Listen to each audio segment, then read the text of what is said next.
Hi folks, I'm Alan Watt and this is Cutting Through the Matrix on the 23rd of June 2019. I hope you're all getting along through all the changes that are happening rapidly now, of course.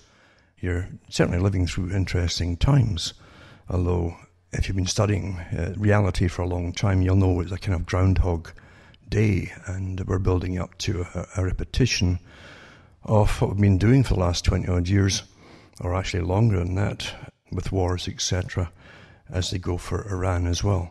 One way or another, it will be accomplished, because Iran was on the list from the 1990s to be taken out, and they never give up the list, of course. Wesley Clark talked about it, the general, and it's still ongoing today. And Iran has been under embargo for a long time, and that's devastating to these countries. Iraq was the same thing. We found that Madeleine Albright was questioned on television about the well over 500,000 children. Eventually it turned to be about 1 million. And women too, and the elderly had died because of embargo, couldn't get medicine, couldn't get food in for a long, long time. And that's what happens. So they're trying to do the same with Iran, of course, for a long time. And Iran's left with the decision of, well, breaking out, obviously. And what they hope to do is make Iran make that kind of decision, a desperate decision, which gives the credence for counterattack by the West, of course. And that's how strategy works in these kind of shows. Everything is public perception. But mind you, all of our news, all of our reality today is public perception management. And it's skewed by professionals. I don't know if you've noticed the incredible changes in authority and with the authoritative techniques are being used now today on the whole of society. From children all the way up to adults now. We're all treated as children, actually, by professionals. But before I get any further in that direction, I have to remind you to help donate to me at cuttingthroughthematrix.com website. And when you're there, I always say that take a note of all the other links I have on that website. These are my official sites. And you can order the books and discs from these sites. If you buy from elsewhere, they're not mine. Someone else is putting them out. So everything's official is on cuttingthroughthematrix.com website. Take a note of them all. And if anything happens to the com site, at least you can get my talks on the other sites that will be left. You never know, you see. We're living these strange, interesting times, as I say. And you can buy the books and discs, as I say, or you can donate. It tells you how to do it at cuttingthroughmatrix.com. And the ways of payment and donation are listed there too. Remember, you can also send a personal check to me if you still have checks. You can also get checks from your bank, or you can get a postal money order from the post office and send that. It doesn't cost much, and it's very cheap actually.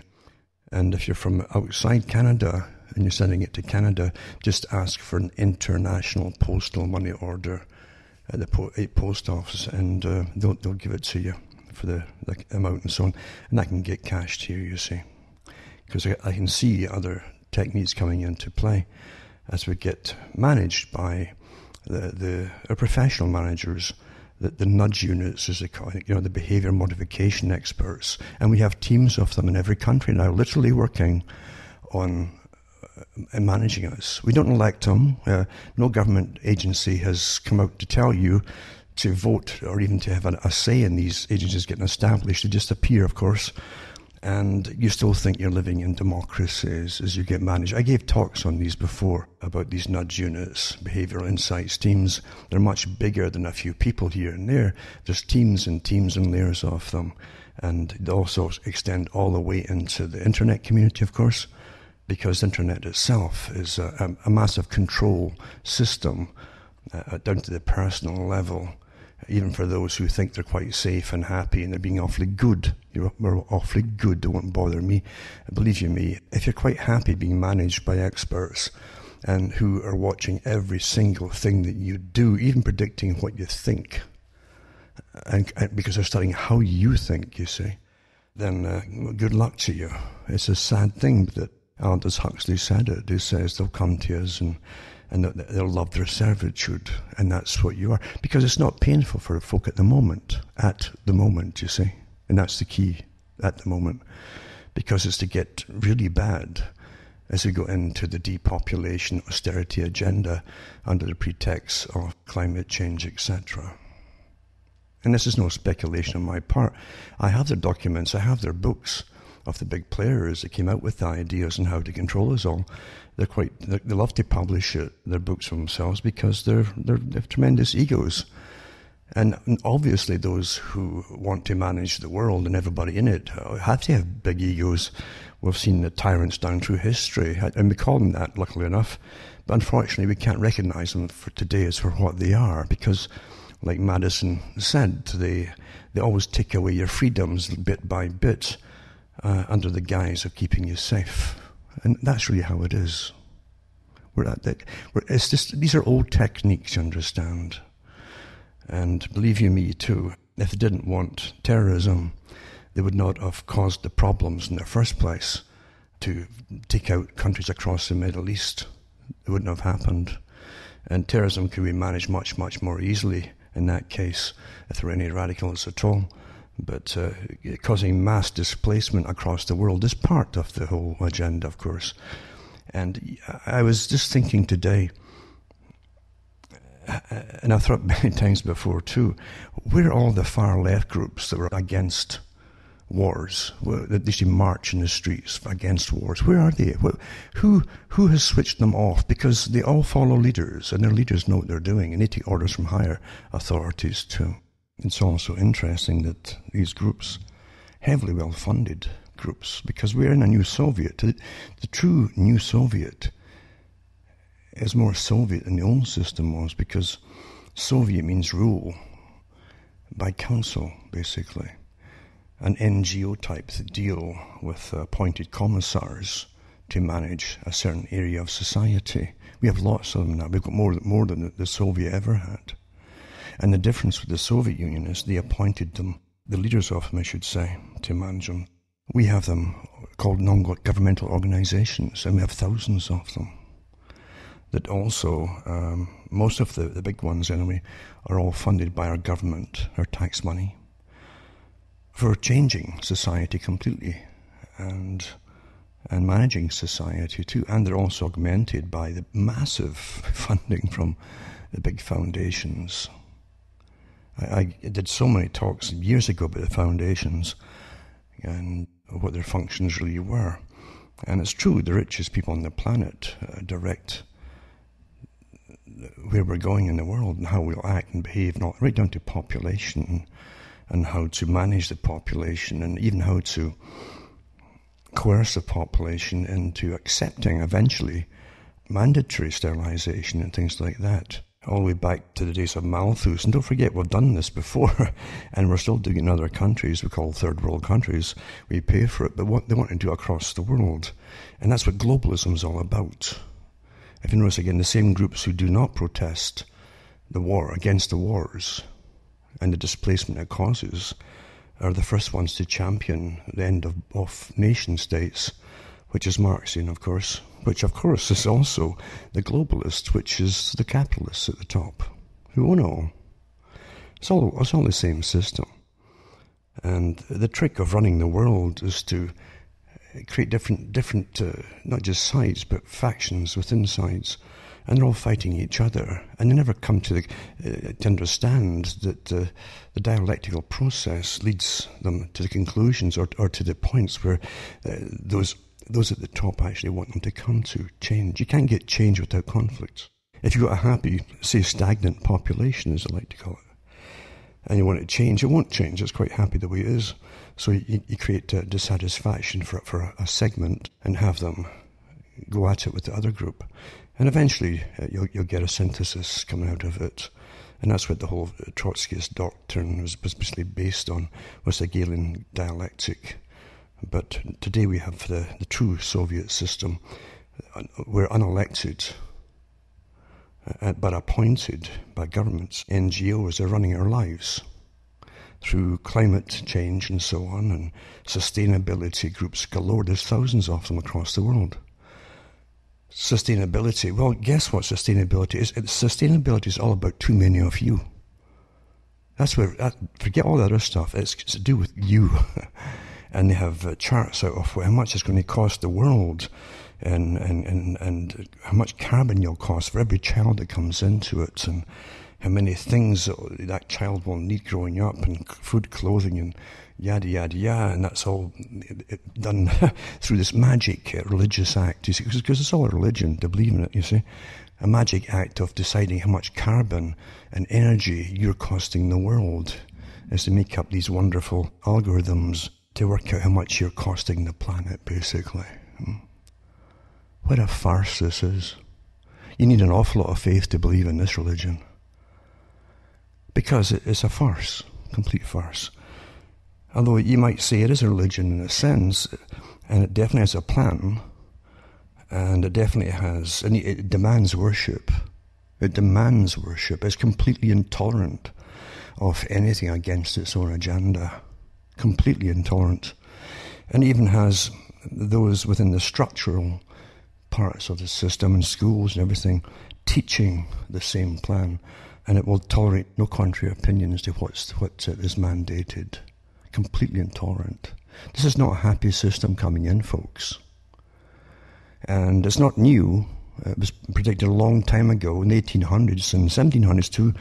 You had characters coming out, and you eventually had Thomas Malthus and about population reduction, and you had that continued through eugenics and Darwin, you see, and all the way into the different plans of sterilizing people in America, and they did it in Britain too, calling them unfit, and across other parts of Europe, and then they kept doing it after World War II in the US, and eventually it was partially, it's not quite stopped actually. Today it's wonderful when you think about it, because we'll all get up in arms about, well, that's terrible, they could sterilize those people, but now they're talking about compulsory sterilization for men and women to save the world.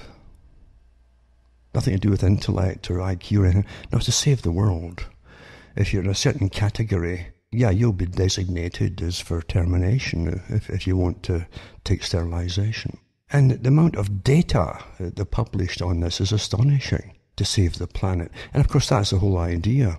That was the excuse they came up with, to save the world. That it was either going to be a war, a massive long war that would depopulate the world to the rafter, and failing that, they'd have to convince the public that you're in a war mode, which the war is man killing the planet. You're the enemy, you see. That's what the Club of Rome said. And they were given the task of finding an excuse to do it all. And all the big players were attached to the Club of Rome, even up to the present time, actually, and on the board of it too. Quite fascinating. And at first they came out with the coming Ice Age. The top players published books on it too. And often these top players had relatives or even their wives on the board of the Club of Rome. It's a small world when you get into who runs it all. And then you have the different government departments that are constantly creating new departments to study us and manage us. And then they farm it out again to NGOs and agencies and the private sector. This is the true Soviet has surpassed the old Soviet system.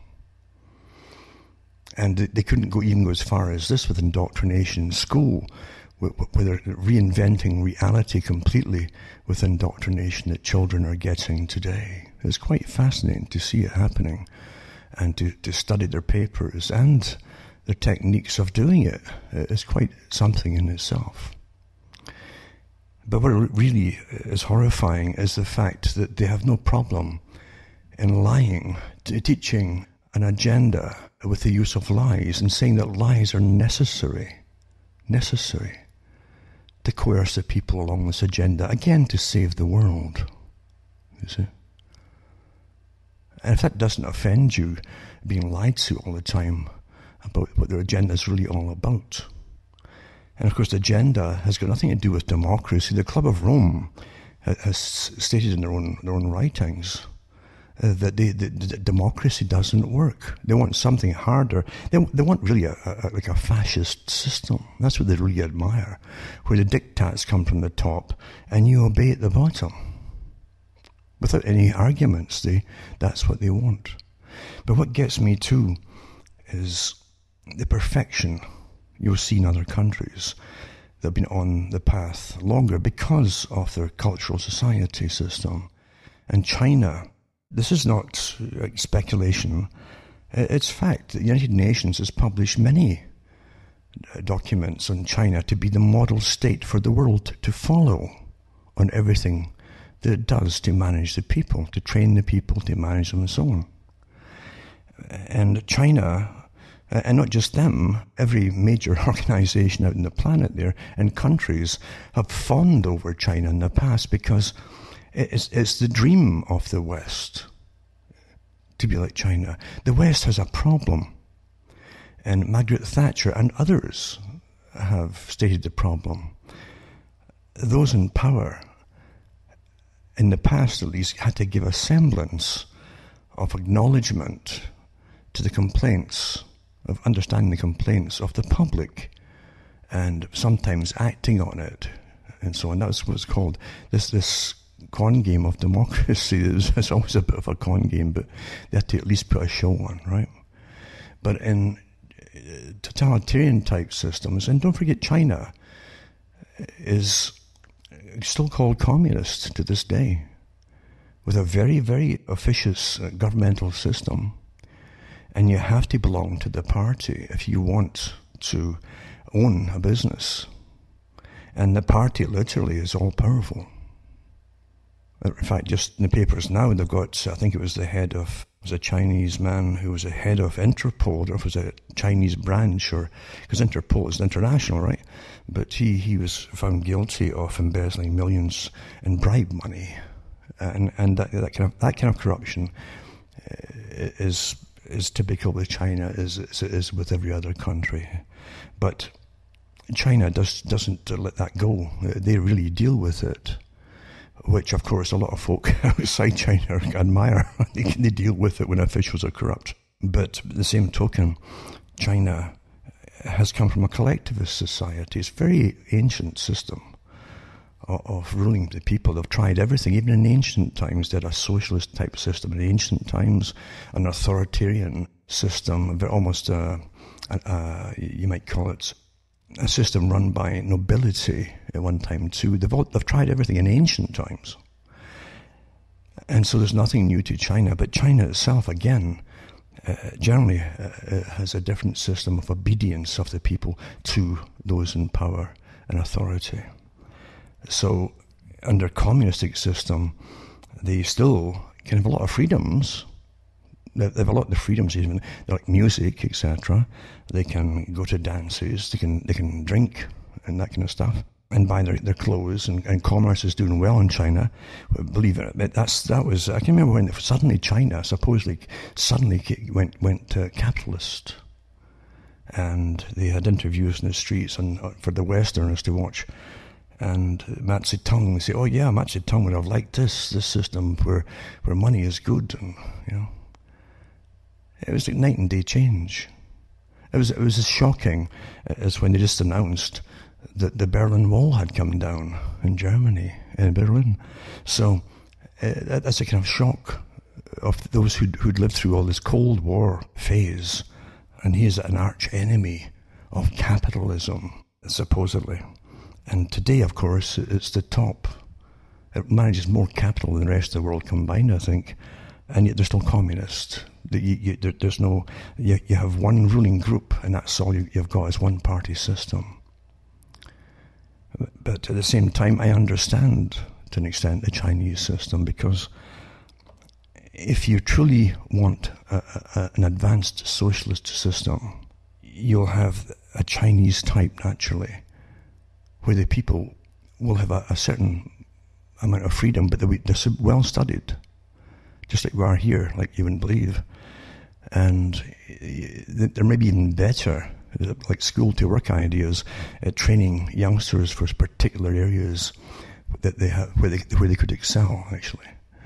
And As I say, they have quite a lot of freedoms, but when you look at the social credit system they have, it's completely managed from the top down, which is here too. In the West, they call it shadow banning at the moment, with the behavioural insights teams nudging you and prompting you and all that kind of thing, and even punishing you to an extent. And shadow banning in the West, where you won't even know, you just notice that suddenly you'll find that very few folk are finding you on the net. There's nothing declared, you see. It's all done, and you'll come to the conclusion eventually with other people who are getting the same things done to them. But in China, it's direct. They're going by the Bertrand Russell scheme, and Bertrand Russell scheme was part of this global planning committee from the 1930s and 40s and 50s onwards. He was part of that global planning committee of how they've managed the public with a social credit system even. They were thinking of a way where you'd all have money going into a bank. Now it's electronic, of course. And in the Russell system, the government could punish you by stopping you from getting money to pay your rent or money for food and so on, and get you on your knees basically until you repented and apologized and promised to obey and all that kind of stuff. This is how it's done. It's very simple. It's treating you in the way that you treat an animal.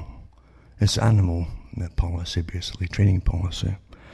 And this is the system we're in today, because it will not tolerate any other opinion and any other ways of looking at things except the authorized way. This attitude is incredible, because when you go back into Pavlov, what do you think Pavlov was up to? Do you think Pavlov was trying to find a way to train dogs? Huh? No, it was to find how to instill into people, all creatures, because they classify people as being just the same, with these massive, repetitive punishment techniques and fear techniques and so on, and which is very similar to what they tried to do with the CIA and MK Ultra, where they would literally shock the people with the electroshock treatment, basically, coupled with massive doses of LSD to depattern the brain, and then they would rebuild the person. Literally, that's what it was about. Well, in an advanced system of socialism, they've already done it because they got the children young, and indoctrination is very strong. And if the yoke, this is the key to it, if the yoke is light, if the burden is light to an extent, and you give them the rewards, just like an animal, you see, then they will come to accept it, and it isn't that bad and so on. If you look at the social credit system, which is just what's going to come here, it's already coming here, actually, it's probably taken here with a lot of people already, in fact, who are cashless, etc., who did everything on their phones, and who will tell you, I don't mind if the government's watching everything and taking notes of what I do. I don't mind, I'm doing nothing wrong. Well, that you're already trained. There's no difference between that person and the one in China. There's no difference. So it's already happened, you see. Once it's happened, if you can get that particular generation growing up for another 20 years, that would be the normal for everybody then. That's Chile. It's so simple to do. If you give them little freebies, I mean, that's what got me too, is the little freebies they get, little points and rewards. You'll get that with social credit systems. And you've already been trained, if you've got yourself a points card for grocery stores or pharmacies, they've already trained you. It's the mousetrap, you know. If you do so many, you get so many air miles or so many this or so much of a discount, you're already trained the same way as a communist social credit system. That's how it's done. Huh? And you get little things through into your email, how you've been a good customer. You're good again, you see, and you're goody two shoes, eh? And you feel all smug and wonderful. Oh, wow. You see? But they'll also start, like they do in China, to warn you if you've made a wrong choice in something. They've already floated ideas here. It's the same. We're in the same global system, folks. All this stuff with China is different. No, it's a one global system already. The trick was to make you believe that it wasn't. As you became all the same. And years ago, I remember reading articles on a radio show where they talked about doing battles against sugar and so on, and they'd actually send it to your iPhone or to your email and give you little cautions like naughty. Well, notice you're taking too much sugar because you're buying more at the grocery store because everyone's cashless, you see. And then eventually, of course, it goes into the healthcare system. It's already there. Where years ago, and they still have them every so often, how in bioethics, how to manage the cattle. That's the public. We truly are looked upon like cattle now, honestly. We're animals. And how you train them and so on. And it's your own fault if you've got problems related to weight, for instance. That's what they're telling you. Right? And they said they would even refuse folk down the roads to treat them if things were self-inflicted. It's an amazing system. It really is.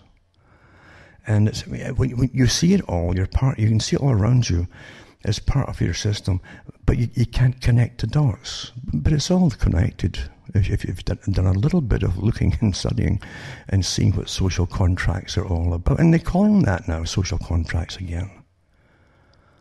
It's just amazing to live through this system as it's perfected and brought in step by step, and how folk adapt to it by the day, by the week, by the month, by the year, without a questioning, no questioning at all.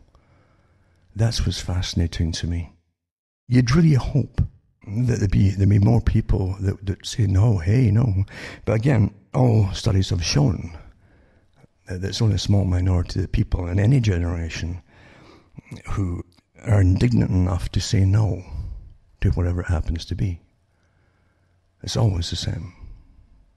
And they know this too. But it's like getting back to what's happening. As long as the yoke is light, right? And you play the game, and you do what you're told, and you'll even adapt your behavior and your vocabulary into being politically correct. Awfully good. Yeah, I'm awfully good, right? Goody two shoes, and then you'll be patted on the head, and they might give you little freebies here and there for being an awfully good citizen. You see. Well, you see, that's not democracy, folks. That is not democracy at all. And democracy is not supposed to punish folk who won't be part of the oneness of it all. Democracy is a variety of opinions and a variety of even ways of behavior. And in seeing things and how I used to like meeting people, and it's true, England at one time had a tradition of oddball characters that would work in their back sheds and invent things. And it's true, you'd meet oddball characters who were into oddball things, and they'd make stuff and invent stuff, and it was more than a hobby, it was what they lived for, basically. And that was fantastic. And you'd say they're all oddballs. And they'd probably all disagree with each other about whatever they're making and comparing them and all that. But they didn't come to blows about it. It was interesting, a society like that. It really was. And that's how it should be. You cannot really have a free society unless you have tolerance. And tolerance is the right, as Orwell said, basically, to say what you want to say, like 2 and 2 is 4, not what you're told to say. It's so sad when we're really in this incredible boat of political correctness, which is completely intolerant and is definitely not democratic. And with what you're seeing now is the massive, it truly is hatred from those who are ruling it right now. You feel it's probably like people sensed before the Bolsheviks took over Russia and the mass slaughter started. It's the same kind of feeling you have with fanatics. Most of them who are trained to be fanatics, they've been radicalized by very clever people above them. They never know that themselves, but they're completely radicalized to have no tolerance at all. It's not a good time to be alive and going through this if you're still an individual. You will go through it. We're going through it now. And it's when you step up into this scientific management system that H.G. Wells wrote about. He wanted to come in. He was part of it too, of course. He wrote a lot of books on non-fiction on how to manage this system. It's an old system. It's many centuries old. This whole agenda. And the coming collapse, financial collapse, which is designed to come, is all part of it too, because it's planned that way. You understand, a system that's backed by nothing, there's no gold or anything backing anything that's out there. Everything's run on debt money and IOUs. You trade IOUs today. That's what countries have been doing forever, trading and giving out IOUs. It's a complete joke. And those who control and run the money, which is central banking systems, it's only one system, really. That again, the private club in London, the Royal Institute for International Affairs, preceded by the Milner Group, Lord Alfred Milner, and his group, to bring in a global society. Money is all part of it, and the wealth of the world. They had no problems going into Africa, getting the war started with the Boers, and in order to get the gold and diamonds. That was part of it, for themselves. And that's also why their agent in the States, it was Rockefeller, one of their agents, said that competition is a sin. He wasn't being facetious, he was being honest from his point of view. They believe, as the rulers of the world, the richest people on the planet, they had the right to take over the wealth of the world and dispense it proportionally to all those down below. They didn't believe in democracy, but they did know they'd have to use this thing called democracy to get everybody initially to go along with it. Do you remember the farce of when the American troops went into Iraq, and you saw it on news clips, where the soldiers were swearing at them, at the Iraqis, saying, you stupid, we've come to give you democracy. You don't have democracy in your own country. America's supposed to be a republic. It's democratic within its own system of laws of a republic, meaning it can't be upset or changed and altered. Well, what happened to that one? But why? Why is this farce supposed to work with other countries that have never known of it? Well, it's that other countries know it's a farce. They know it's a farce. But it's never been so obvious as today. It's in your face. And it's angry. And it looks upon everybody, regardless of your age group, as you're all children, naughty children, bad children. And the reason the anger is there and the threat behind it. Now, here's the key, is the threat. You feel the threat everywhere. Is to make you play the game and do what you're told and obey. That's what it's for. It's not a good time. And it's going to get a lot worse, believe you me. A lot worse. Now, let's touch on a few of the articles, like this one here. It says, in stores, secret Bluetooth surveillance tracks your every move. And it goes into shopping in your favorite grocery store, and you approach the dairy aisle, you're sent a push notification in your phone, 10% off your favorite yogurt. Click here to redeem your coupons, and you considered buying yogurt on your last trip to the store, but you decided against it. How did your phone know? Everything you're doing is recorded, and literally it goes through all these algorithms. It's not like they're spending billions of dollars just on you see. The algorithms are so advanced today that super computers can do billions of people at per second, actually. That's how precise they are. They can manage us all. Anyway, it says, so your smartphone was tracking you, and it's still got your location data, paid a shadowy group of marketers to use that information to target you with ads. And recent reports have noted how companies use data gathered from cell towers and ambient Wi-Fi's and geopositioning satellites are global. But the location the data industry has a much more precise and unobtrusive tool called Bluetooth beacons. I'll put this up for those who care, because your technology is not there for your benefit. It really does. It's not really not. You are being trained in Pavlovian style, and you don't even know it. And like Aldous Huxley said, who said, you come to love your servitude. You're a servant of the corporations who run and rule you. And then the unholy alliance between DNA size and facial recognition. This is a kind of repeat. I remember doing one years ago on the same kind of thing. And it says technology that was once only seen in dystopian science fiction rapidly infecting real life. Two means of collecting personal data, DNA databases and facial recognition software, are forming an unholy alliance, and the privacy implications could be devastating. Privacy concerns surrounding DNA and facial recognition aren't anything new, and as the popularity of DNA genealogy websites like Ancestry, DNA and 23andMe increase, so do questions over who has access to that data and how it will be used. They use the schmucks who jump in and say, oh, yeah, I may be related to royalty. I got to find out, you see.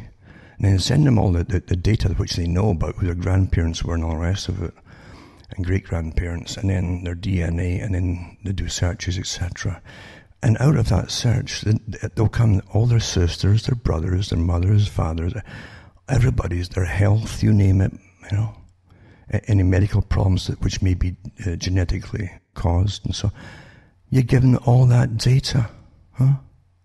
You understand, data is power to these people. That's why they're after it. And of course they sell it off to insurance companies, and believe you me, employers get it all too. The big employers, they have agencies that can get all this kind of data from them and pay for it, of course, but they can then turn people down. You'll never know why they turn you down. It's because they've got your medical histories and what you're prone to, not prone to, and all that kind of stuff, you see. So, as I say, the schmuck who falls for it ends up putting all the rest of their family and siblings in danger. There you go. So it says, genealogy sites have been making the news of late, mainly for concerns over how personal data is used and who has access to that information. Recently, GED Match, which has more than 1 million genetic profiles in its database, decided to stop providing information to police without user permission. To police, you see. Last month, the site faced criticism when it allowed Utah police to use the database while investigating a violent assault. Prior to the change, GED Match allowed police to use its data only for rapes and homicides, reports Bloomberg, it says. And it goes on and it says, and of course they're all doing it, folks. They're doing it. And then engineers are figuring out how to match DNA to faces and databases. There's quite amazing stuff from China, again, who are way ahead in all this stuff with the facial recognition. They literally can on YouTube, I think they even have some documentaries on how advanced they are. They show you the facial recognition techniques and how it's instantly measured all parts of your face in precise little millimeters and all that. They know exactly who you are, where you are, instantly. And it reads on the computer. A whole crowds, all their names will pop up above the little people in the crowd, and that's them. And there's a movie out too. I think it's called Anon, about that, getting you used to the idea about it. So this is your totally controlled world, folks.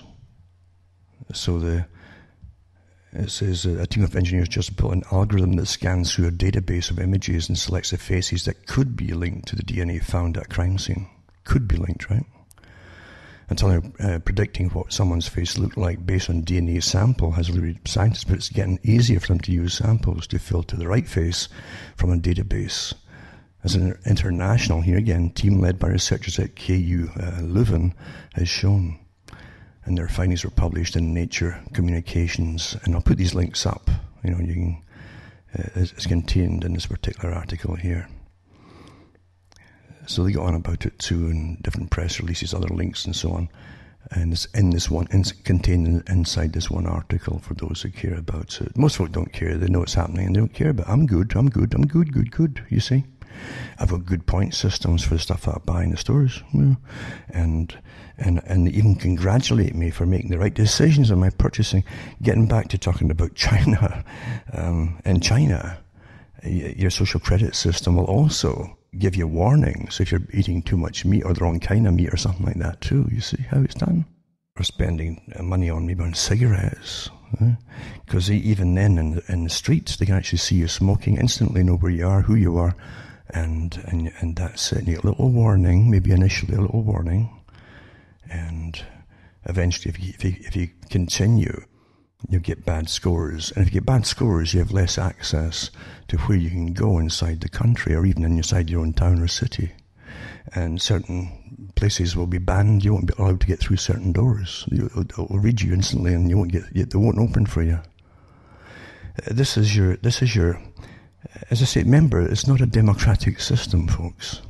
The choices are all recommended, allowed choices. It's a narrow band of them.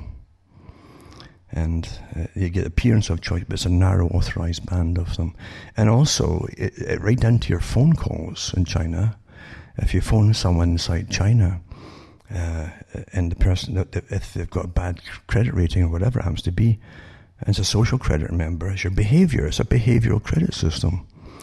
And a voice will come on the phone before you speak to the person saying that this person has a bad social credit rating.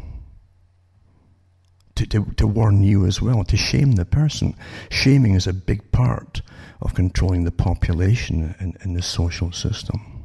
And it's getting worse and worse here, of course. Big time. And me saying it isn't going to stop it. I'm just saying it because I know it's going to happen. And at least I do know it's been happening too in some malls, and they've tested it out in some places already for over the last few years, in fact. Anyway, it says here this could be used for different purposes, this DNA and so on, and facial recognition, and special software, and so on and so on and so on. And don't forget too, it's also do eugenics with your history, your family history, your DNA history, any probable possibilities. It goes into the whole area of Gattaca, the movie, where those who are genetically enhanced, where any possibly bad genes, including allergies and so on, that might affect you, are removed, and the better ones put in there. Well, I can do the same. You understand how they can, if you study farming and stock breeding, and you study eugenics, and you study Eugenics Society in America and Cold Spring Harbor, remember, the big lab there that was set up for eugenic purposes for humans. They actually brought in the American Farmers Association and Stock Breeders Association for advice on how to literally change the people themselves, just like they do with cattle. Well, now, of course, with cattle and pigs and all the rest of it, they've got artificial insemination, and they literally alter, take out the genes again in the semen, in the sperm, and they can substitute other ones too, and implant it with other ovums and so on that are also enhanced. They're taking the bad bits out. In other words, you're creating what you want to be a designer person, as they do a designer cow or a designer bull. That's how it's done. And a lot of folk are already domesticated in the system. They'll say, oh, what's wrong with that then? What's wrong with that? Yeah. Well, maybe for the ones who say that, actually, there's nothing wrong for it. They're quite happy. They're already changed. They're domesticated. But for the folk who are not, you're unique as a person. See, it's the uniqueness of individuals that must be destroyed in this advanced totalitarian, socially run system. And that's the target of it all. That's anathema to conformity for the social system. So standardization is always what they get coming out of it. What do you think teachers are paid so much money for? Huh?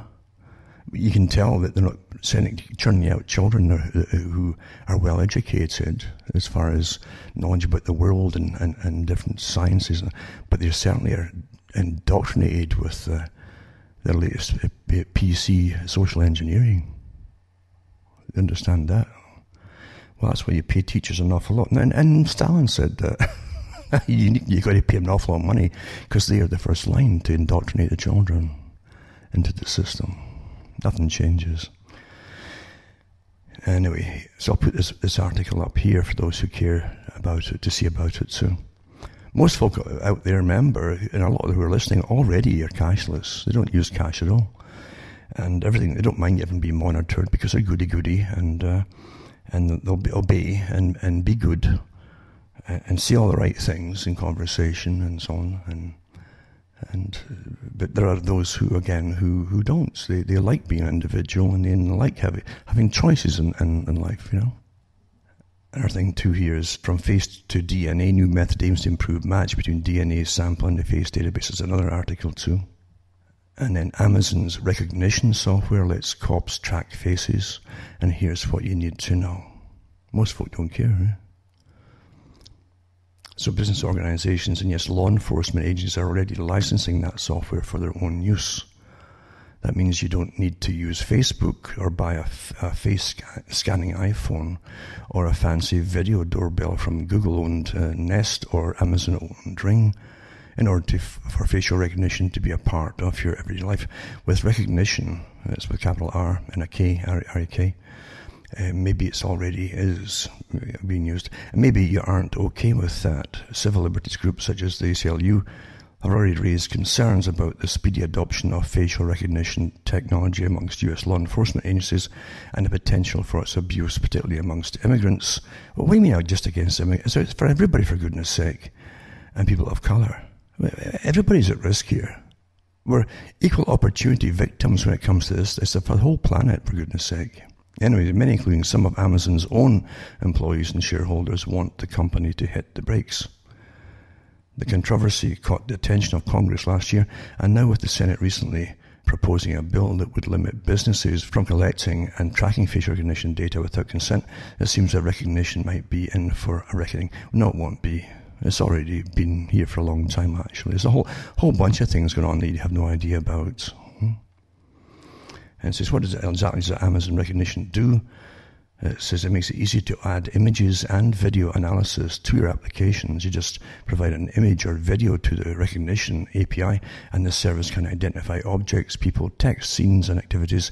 It can detect any inappropriate content as well. There you go.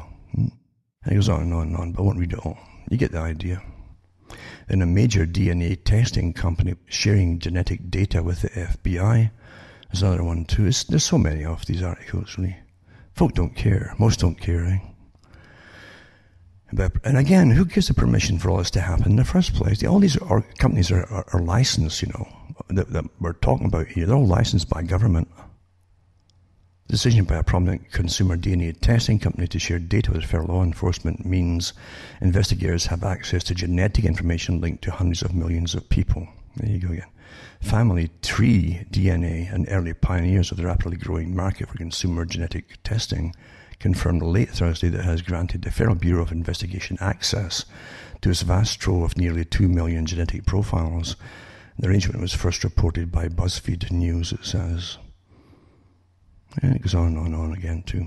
And that's how it is, isn't it? But it's all meant to be because your governments, as I say, license these companies. They can't just go and do that without permission. Of course, that's how it works. And then the Japanese sign up for DNA matchmaking as country faces demographic crisis. So you see, here's a plus thing. Oh, isn't it nice that it's a demographic crisis? And it goes into the scene as a typical blind speed dating event. That's what it resembles. 13 women and 13 men seated on either side of a bamboo screen in an upmarket Tokyo restaurant, chatting in pairs on a strictly timed 3-minute rotation. But the doctor hovering on the fringes and the scientific documents held in the participants' hands, however, offer a hint that this is no ordinary dating event, for everyone attending has undergone a DNA test in a bid to find their best romantic match. Welcome to the world of DNA matchmaking. And there's other articles in the paper today too about Japan and how so many of the young folk there too, just like they know, you know, they don't have to even sterilize you. Even though the West is going sterile, and not by coincidence, it's mandated, folks. But they don't even have to do that because Galton Darwin was quite right. Charles Galton Darwin, he says, you know, if you give them enough material goods to not just purchase but to want, more of them to want, then they'll forgo having children. They won't even get married. Well, we're already there to an extent in a lot of the countries. So the material wants outweigh any other natural instincts or drives, and Japan is no different than any other country in that respect. And they certainly have a good lifestyle there. It's expensive too. And they want all this the same. They actually have more things to electronically probably that they want, because they're ahead of the West. We're churning out different goods and so on, and their mobile nomadic items, as they call these, all the different electronic gizmos today. They say too, their work ethic in Japan is so many hours into a day working that they're too zonked out too to even go out at night and often meet partners, etc. That's another part of it too. So your lifestyle, you understand, there's many ways to dissuade you from having children, and they're all known, they're all understood by geneticists or eugenicists. Generally, eugenicists aren't geneticists, by the way. They know darn well that economic concerns are a big thing to do. If they make you live in a very expensive system, where it's hard to get spare money for anything, then they can bring in, of course, dissuade you from having children, or even dissuade, if you're pregnant, they can actually pretty well force you into abortions, in a sense, because how can you afford it? And they discuss this in all their manuals on management of the populations and universities, etc. So you're coerced. You really don't have a lot of choices in this system. It's a very precisely managed system, economically, socially, and so on. And you're coerced along a whole bunch of roads that you would never have picked yourself if you had a different system altogether. And real freedom, you wouldn't have gone that way. So I'll put these links out too. And then I was reading this article too, because you'll find that we've always had, we should say that, not we, but those that then in government in the UK and other countries in the West who lived through the Cold War, they had to have a good pretense of democracy as long as you had the Soviet Union. And it's true. They kept you poor from all the world wars we'd had and so on in the West, especially Britain. And they literally did plan to keep you poor in austerity and for a long time. But at the same time, they didn't mandate about your behavior so much, about what you had to think or believe in or whatever during that time. So you had a bit of freedom. And they said that if the Soviet Union wasn't there, that the West, including Britain, might be more totalitarian itself on its own public. And that's very true. In other words, it was a sham that the power always wants to control you. Always. There's always a bigger purpose to the government than what you think it's there for. Especially in our system. It's a very old global system that was planned and introduced, and even used wars to bring it about. So we're not just stumbling down through time and things just happen, but the governments will give you a bit more freedom to stop you rioting at home during an austere time of financial instability and so on. And so they'll let you off with a lot more and let you get off steam. And they don't dictate to you as much as they do once there's no opposition. So you always need another country to look at and say, oh, gee, well, that wouldn't happen here. You see, that's what you always hear, isn't it? That would never happen here, really. I mean, Bertrand Russell said the same thing, eh? He says every country is taught that they live in the best country in the world. The people are. And they'll tell you they get the best healthcare system because they keep telling you they get the best healthcare system. And so on. And you believe the propaganda. All countries do it. So this article here is that China, but we like to hit China because we're not Chinese, you see. It says China is harvesting organs from Falun Gong prisoners in potential genocide, the tribunal says. It says the China tribunal found crimes against humanity were committed against the Falun Gong and the Uyghurs, they call them.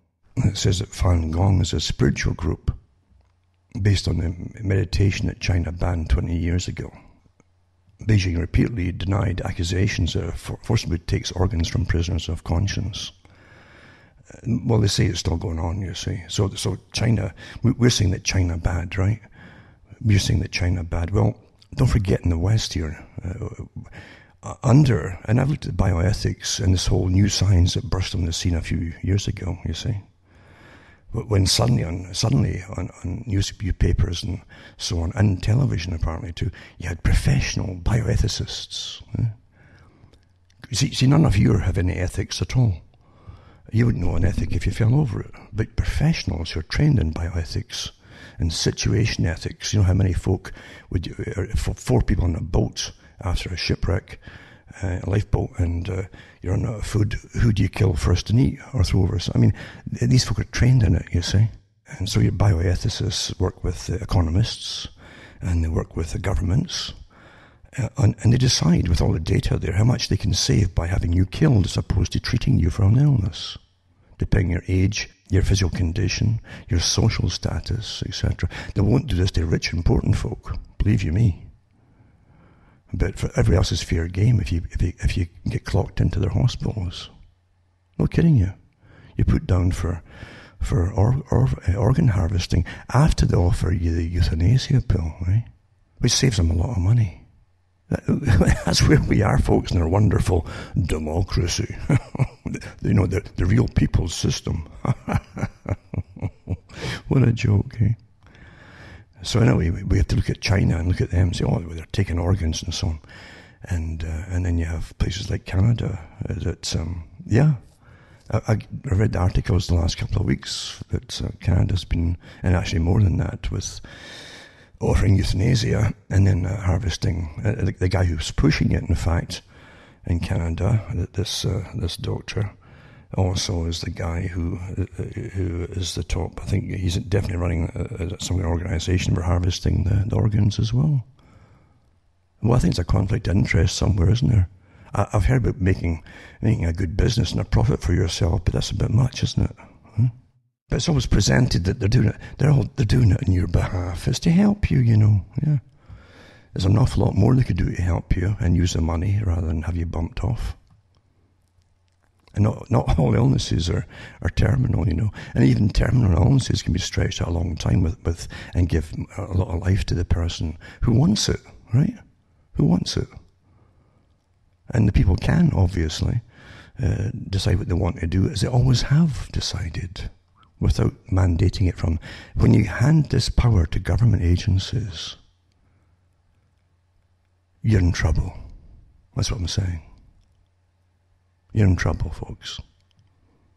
So stop looking at China and blaming them for it, because they're quite open about it. It's all a profitable system here in the West. And Canadian Blood Services releases first set of national guidelines for organ donation after medical assistance and after dying, it says. Yep. Government can't be given that kind of government you can't trust. You can't. The people, the public, are supposed to watch and control government, but we don't have democracies, folks. You also have the mass migration organizations on the go, from the United Nations, of course. It's interesting, this undeclared, this semi-declared but undeclared officially or a system of the elimination of the borders of countries, meaning the elimination of nations, is quite something. When all these well-funded non-governmental organizations, thousands of them across the world, are all heading in the same direction to suddenly just get rid of borders, you know, the old communist system, which actually was run and managed by the top capitalists like Lord Alfred Milner for the British Empire, because he helped create the British Empire. And it's not conspiracy, you know, nutcase stuff. It's documented in his own writings, and in Carroll Quigley stuff and so on, in the Anglo-American establishment. So you got Ontario in Canada, for instance, cutting red tape and supports investment and job creation. So it's a news release, you see, and it's going to put money into job creation, it says. But the previous article I was going to read was about Ottawa in Canada picks 11 communities for pilot immigration projects, and Sudbury near me is one of them, of course. So it's an immigration project. The excuse they're given is that they need to get people to do work because there's not enough young folk, I guess, left in these areas. Well, the reason there's no young folk here is because there's no work for them. So why can't they just put the money in for the people who are already here and won't leave homes? Then they can stay here in their own areas. You see, their excuses don't jive with reality for what they're doing, but they never do. But anyway, they give you a complete list, or a complete list of these areas for bringing them in, for testing similar immigration projects. I've tried it in Atlantic Canada as well. They've got some too planned for Moose Jaw, Saskatchewan, in Alberta, and Claresholm, and so on. British Columbia, Kootenay, and Vernon, etc. So anyway, it's quite something. And that's the excuse they give, is that they have to bring in folk to do work because the young folk are just not there. They've left because there's no work here. Put the money in here and keep them here. Why not do it? There's different agendas at work, I hope you understand, for different reasons. And people are used. All peoples are used. And also, this other article, a transatlantic working group seeks to address harmful content online. It's a censorship, one of these censorship committees again. And it says the dissemination of misinformation and disinformation in politics has been around for long as democracy, but the weaponizing of it and its viral proliferation and the manipulation of the voting climate during the US and European election seasons are compelling a more urgent focus on the issue on both sides of the Atlantic. And similarly, as incidents of terrorism and hate crimes spread across the United States and Europe, digital platforms, governments and civil society are all grappling with how to address abuse of the internet from hate speech and violent extremism without chilling freedom of expression. Well, the whole point is to end freedom of expression, folks. As you all know, it's a censorship organization, this one here. So this Transatlantic Working Group, or DWG, project of the Annenberg Public Policy Center, it says, of the University of Pennsylvania, in partnership with the Annenberg Foundation Trust at Sunnylands in Rancho Mirage, California, and the Institute of Information Law, affiliated with the Faculty of Law of the University of Amsterdam. In addition, the Embassy of the Kingdom of the Netherlands in Washington, D.C. has approved a grant in support of the research and public outreach of the TWG. It'd be interesting to find out all the other foundations that are funding it, and the tax money as well. So again, they're deciding what will be appropriate and acceptable, and it all has to fall in with a global agenda, naturally. It isn't just about being nice to each other, it's much bigger than that. It's a social credit system too, of course. Of course it is, folks. Of course it is. Bolton, the man of the people in the States, the bulldog for wars when Bush was in, of course, and he helped plan the wars on Iraq, etc. He went over to Israel, and he's over there meeting with Netanyahu, which is a worrisome thing, really. Everybody knows this too, and because he's made his views very, very open at Bolton. He arrived in Israel on Saturday as military tensions escalated between Tehran and Washington. Speaking in Washington Saturday before heading to the U.S., to the U.S. presidential retreat at Camp David, where he said he would deliberate on Iran, U.S. President Trump said the American government was imposing new sanctions. That's extra sanctions on Tehran, meaning new, because they've been doing it all along, you see. So anyway, Bolton's over there, and it says he'll meet with Israel National Security Advisor Meir Ben Shabbat and Russian Secretary of the Security Council Nikolai Patrushev. It says, nice to be back in Israel, looking forward to meeting with Israeli PM Netanyahu tomorrow and my counterparts from Israel and Russia. So he's a scary guy, Bolton. He's got a history out there, it's quite open, and he's a war hawk, all right, and, well, it's like, again, Groundhog Day. This whole thing with Iran right now, including the threat to attack them by the US after that drone went down, and then calling it off, I think is a tactic. But you see, no one would believe them if we went straight to war after a drone went down.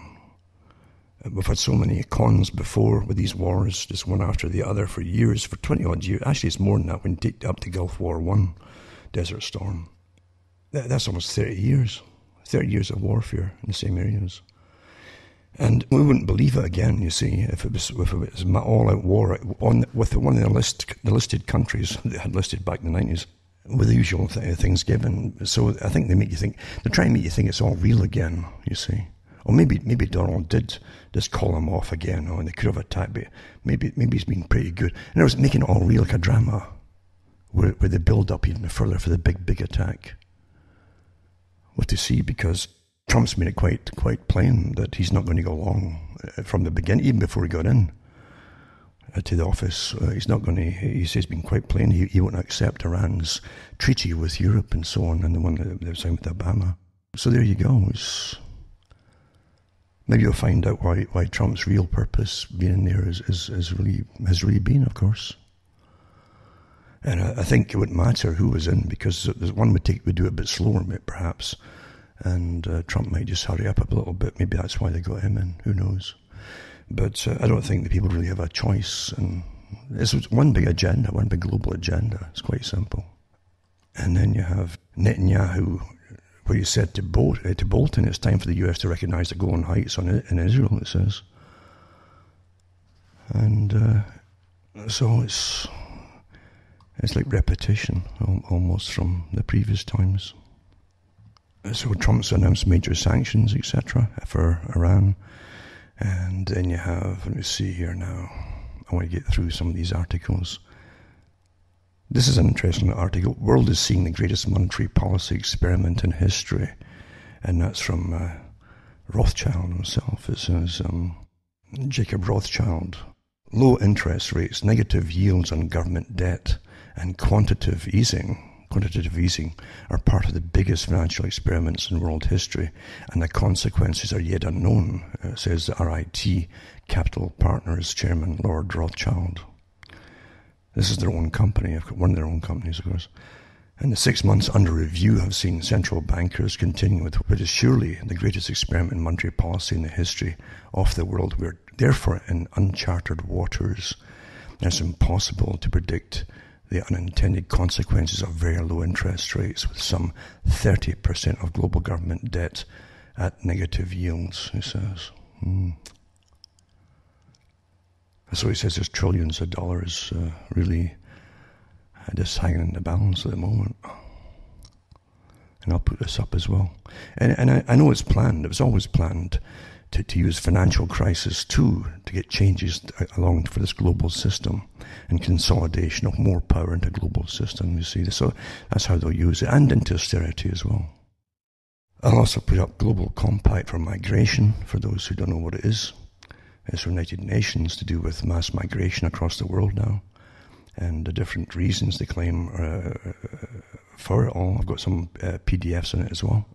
And again, the scariest, the global population could hit 10.9 billion by the end of the century. The UN predicts. They always predict scary stuff.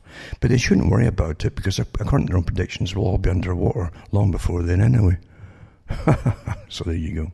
Eat, drink, and be merry, eh? But I'll put this one up too. They love scary scenarios, because we don't listen to them otherwise, you see. And industry must commit to halt all future fossil fuel extraction. There's another one here. And meet Mr. Schellnhuber, the climatologist to Pope Francis. This guy doesn't believe in God.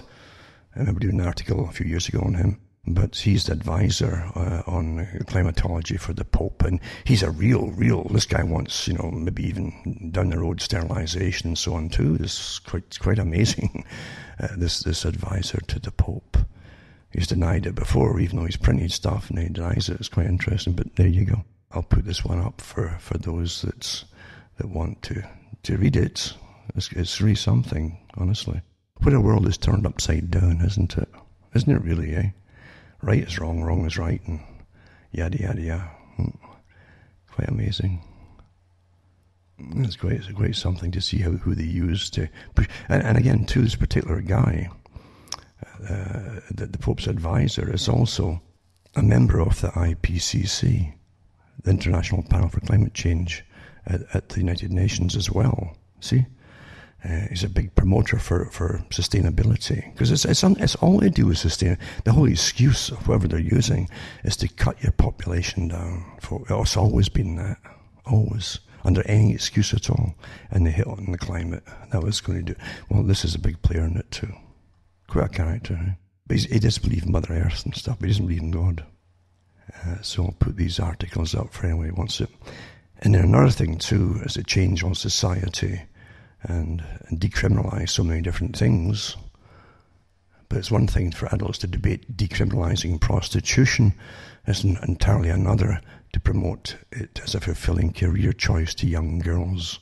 So this is to do with an article, and it says in the Teen Vogue magazine, I guess, promoted a column by a doctor calling for the legalisation of sex work.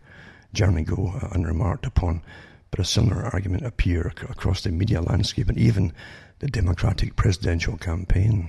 It says it would generally go unremarked, but for her characterization of prostitution to the young readers of the magazine as a mere career choice, as valid as any offer, that's really got their attention to it. Eventually, you see, there'll be intergenerational sex. That was on the calendar for quite a long time now.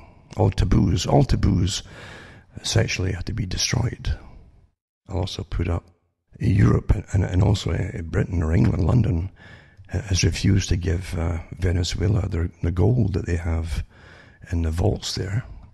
So Maduro, their elected president, is stymied in a bid to pull 1.2 billion of gold from the UK. That won't be all, but they can't even get out. So it's there you go. So much for international cooperation and laws, eh? And the Vatican is concerned to allow married men to become priests in remote parts of the Amazon in a historic shift for the church. So I guess they'd have to be married, and then they go through to become a priest. But these are some of the articles I'll put up in a few PDFs as well for those who care about what's happening.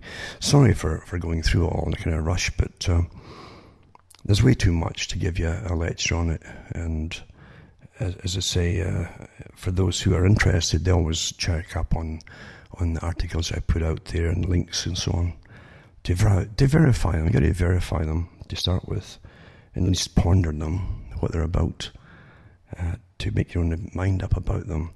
I don't believe in just grabbing things out of thin air, and I just like to give you the evidence for them, obviously. And then you have to think about things, because it's a sad system, isn't it? When the effects, that the scientific tyranny that Bertrand Russell said they could bring in. He said, if there is to be a tyranny, I prefer it to be a scientific one. And he said it would be a real nasty system. It wouldn't mess around. It'd be tyrannical. That's what we're going into, folks. And you're seeing it now. Very authoritarian. And it will not tolerate dissent. And if you have alternate opinions or even thoughts on things, you'll be punished with your social credit system, and you won't be able to even feed yourself. That's your real tolerance in this ultra scientific socialist system. Sad but true, isn't it? But it doesn't surprise me, because they printed about this. They wrote this stuff a long time ago, and there are outlines for it. And what I've said tonight is only touching the surface of the depth they have actually described they're going to take it to. Really. And they mean business. And yes, they've always been here a long time, centuries, working towards this agenda. And every facet that's in conflict doesn't know they're getting used for a different outcome to the agenda. And it's very easy to radicalize people. Very easy, especially young people. If you go into history, the first crusade towards the Holy Land was not by knights, if you understand your history. It was by Peter the Hermit, who was a monk. And he radicalized the children with incredible stories, and children are very impressionable. They can see right and wrong just so clearly, black and white. That's it, right and wrong. There's no grey area for them at that age. And they can also put into their heads visions of utopias and heavens. And Peter was awfully good at that. And the first crusade was called the Children's Crusade, led by Peter and drummed up by Peter. And they went off, and eventually, of course, thousands of them were sold off into slavery in the Middle Eastern countries, and others died, and others were killed. That's never been forgotten. It's easy. And Stalin said it too. Lenin said it. Indoctrinate the children. Indoctrinate the children. Again, getting back to the teachers, it's so important to pay them so much because it's the first step for indoctrination into what you want them to believe. And what they believe is how they'll end up behaving.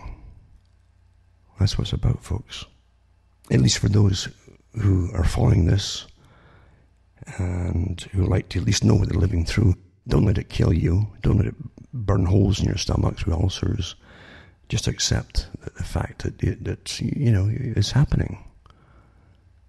And it's interesting to observe it when you understand why it's happening, how it's happening.